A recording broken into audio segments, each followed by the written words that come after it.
గురుమూర్తి గారు ఎందుకు అంటే ప్రభుత్వం మారగానే మీరు అధికారంలో రాగానే పాతదంతా స్కాముల మయం అనేటువంటిది లిక్కర్ స్కామ్ మీద పైగా చూడని లోక్సభలో రాజ్యసభలో దాని మీద మాట్లాడాల్సినంత పరిస్థితి ఉందా?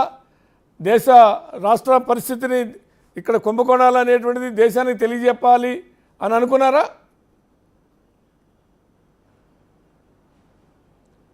శ్రీనివాస్ గారు, మీకు ప్యానెల్లో ఉన్నటువంటి పెద్దలు గఫూర్ గారికి, గోపాల్ రెడ్డి గారికి, లక్ష్మణ్ గారికి, బిగ్ టీవీ వీక్షకులకి హృదయపూర్వక నమస్కారాలు తెలియజేసుకుంటూ, అంటే లావు శ్రీకృష్ణదేవరాయలు గారు ఆయన ఏదో ఇక్కడ తీసుకెళ్ళి ఇక్కడ విషయాలు తీసుకెళ్ళి అక్కడికి చెప్పాలనేటువంటి ఉద్దేశం కాదండి, లేకపోతే వాళ్ళనేదో తక్కువ చేయాలనో కాదు. రాష్ట్ర సంపదని దోపిడీ చేసి 5 సంవత్సరాల పాటు విచ్చలవిడిగా తన సొంత వ్యాపార సంస్థలాగా చేసుకున్నటువంటి గత 5 సంవత్సరాల్లో వైసీపీ చేసినటువంటి దురాఘాతాలు, అదేవిధంగా వాళ్ళు చేసిన దోపిడీని ఆయన అక్కడ ప్రస్తావించడం జరిగింది. ఎందుకంటే ఇవాళ 5 సంవత్సరాల్లో 99,000 కోట్లు ఈ యొక్క మద్యం ద్వారా అమ్మకాలు జరిపితే ఆయన చెప్పారు దాదాపుగా 690 కోట్లు మాత్రమే డిజిటల్ లావాదేవీలు జరిపారు. అంటే వీళ్ళు మద్యం దుకాణాల దగ్గర ఎక్కడా కూడా డిజిటల్ లావాదేవీలు కానీ మద్యం అమ్మకానికి బిల్లులు కానీ ఏమి ఇవ్వాల. కానీ అక్కడ తాగటానికి మందు కొనుక్కున్న అతని వ్యక్తి పక్కన ఏదైనా వాటర్ బాటిల్ కానీ వాటర్ కానీ ఏమన్నా కొనుక్కుంటే అవి డిజిటల్ పేమెంట్ చేశారు, కానీ షాపుల్లో మాత్రం ఎక్కడ కూడా అంగీకరించాల.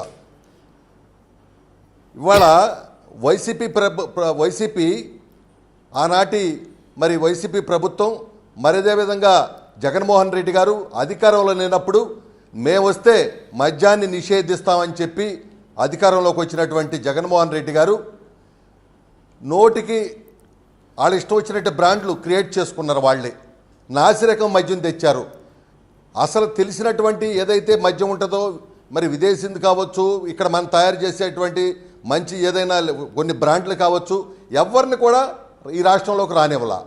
కేవలం వాళ్ళకి కావలసినటువంటి మాత్రమే ఇక్కడికి రానిచ్చారు. ఆ విధంగా చేయటం వల్ల దాదాపుగా ఎందుకంటే వాళ్ళు సొంత కావాలంటే ఆ రోజు షాపుల్లో కూడా ఉండేది ఎవరికి బయట వ్యక్తులకు ఎవరికి సంబంధం లేదు. వాళ్ళ కార్యకర్తలను పెట్టుకుని అమ్మించుకున్నారు. వాళ్ళ కార్యకర్తలను పెట్టుకుని షాపుల్లో అమ్మించుకున్నారు. వాళ్ళ సొంత వ్యాపార సంస్థలాగా చేసుకున్నారు. దాదాపుగా ఆయన చెప్పినట్టుగా 18,000 కోట్లు ఏదైతే దుర్వినియోగం అయిందో చెబుతున్నారో ఖచ్చితంగా దాని మీద దర్యాప్తు జరపాల్సినటువంటి అవసరం ఉంది. ఖచ్చితంగా ఏదైతే ఆయన కోరారో ఈడీ దర్యాప్తు చేయాలి. ఎందుకంటే ఆ 5 సంవత్సరాలు విచ్చలవిడిగా మద్యం తాగి ఆనాడు దాదాపుగా 50,000 పైచీలకు చనిపోయారనేది ఒక లెక్క ఉంది. అదేవిధంగా లక్షలాది మంది కంటి చూపు కానీ, లివర్లు పాడైపోవటం కానీ, కిడ్నీలు పోవటం కానీ ఇవన్నీ కూడా జరిగినాయి. ఆ విధంగా ఆరోగ్యానికి ఆరోగ్యం పోగొట్టుకున్నారు, డబ్బులు పోగొట్టుకున్నారు, విచ్చలవిడిగా గురుమూర్తి గారు మీరు చెప్పిందంతా కాసేపటికి నిజమే వాస్తవమే అనుకుంటే దాని మీద ఏదైనా జ్యుడిషియరీ ఎంక్వైరీ లాంటిది రిటైర్డ్ జడ్జిలతో జ్యుడిషియరీ ఎంక్వైరీ లాంటి విజిలెన్సా లేకపోతే ఎన్ఫోర్స్మెంటా లాంటి ఇంకేమో దానికి సిస్టమ్, ఆ సిస్టమ్ ప్రకారం చట్టబద్ధంగా ఎక్కడెక్కడ ఏం లోపాలు జరిగినాయి, ఖజానాకు వచ్చినాయా లేదా, వస్తే ఏంటి, దానికి అన్ని డిజిటల్ నుంచి ఎన్ని దానికి లెక్కలు ఉంటాయి కదా, రికార్డ్స్ ఉంటాయి, ఎంత లెక్కరు తయారీ కంపెనీ నుంచి బయటకు వచ్చినాయి, అదంతా అమ్ముడిపోయి మళ్ళీ తిరిగి ఆ అమౌంట్ ట్రెజరీకి చేరిందా లేదా, ఇవన్నీ ఉంటాయి కదా. దాన్ని లోక్సభలోనే ఎక్కడో ప్రస్తావించి దానికోసమే ఇదంతా ఇంత జరిగిందని ప్రస్తావించడం ద్వారా పొలిటికల్ మైలేజ్ కోసమా, విచారణ జరిపి దోషులు శిక్షించాలన్న లక్ష్యం ఏంటి? ఇక్కడ విషయం ఏంటంటే శ్రీనివాస్ గారు, ఇవాళ లావు శ్రీకృష్ణదేవరాయలు గారు పార్లమెంటు సాక్షిగా ఎందుకు ప్రస్తావించారంటే, మనం చూసాం ఢిల్లీ లిక్కర్ కుంభకోణంలో ప్రభుత్వమే మారిపోయినటువంటి పరిస్థితులు చూసాం. ఇవాళ దానికి మించినటువంటి కుంభకోణం ఇవాళ ఆంధ్ర రాష్ట్రంలో జరిగింది.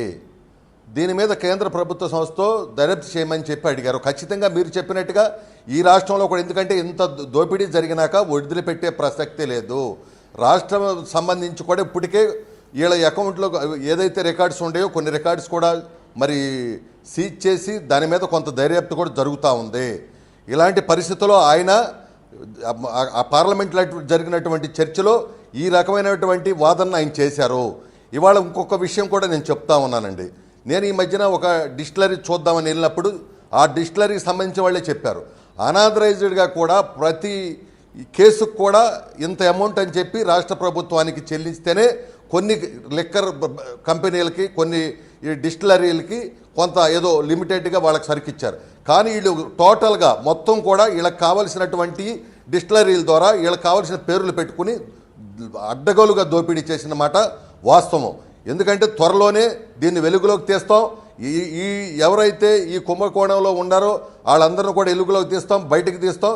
ఖచ్చితంగా దాని మీద చర్యలు ఉంటాయి. ఎందుకంటే జాతి సంపదని వాళ్ళు ఇష్టం వచ్చినట్టు దోపిడీ చేస్తే ఊరుకుంటానికి ఇక్కడ ఎవరు కూడా ఊరుకోరు.